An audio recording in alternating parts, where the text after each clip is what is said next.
En tant que membre d'une association engagée dans la lutte contre la violence basée sur le genre, il est essentiel d'aborder les sujets de l'expression libre, son intersection entre le harcèlement.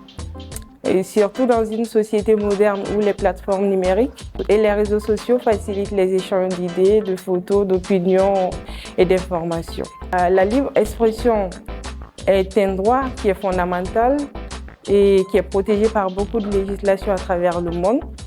Ce droit permet aux individus de partager leurs avis sans crainte de représailles, encore moins de jugement.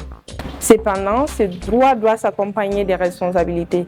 L'expression ne doit pas être utilisée pour nuire à autrui ou comme un outil pour dénigrer. Il est donc crucial d'éduquer les gens dans la limite de leurs expressions déjà, de savoir qu'on est libre de s'exprimer mais qu'il y a quand même des limites, et aussi d'éduquer les utilisateurs à la bonne utilisation des outils numériques, des réseaux sociaux, pour ne pas heurter la sensibilité des autres utilisateurs.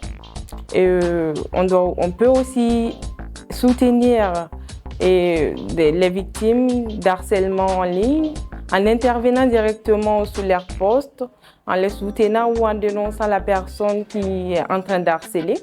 On doit surtout utiliser les réseaux sociaux et ces plateformes numériques avec beaucoup de respect et avoir des débats ouverts aux critiques, à la divergence d'opinion. Pour les 16 jours d'activisme, notre association féminine Mali a pris pour terme riposter et se reconstruire après les violences.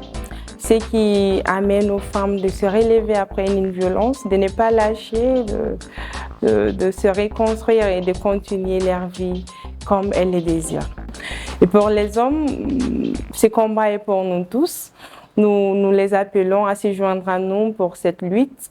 Quand une femme est épanouie, c'est toute la famille qui en profite. Quand plusieurs familles sont épanouies, c'est la communauté qui en profite.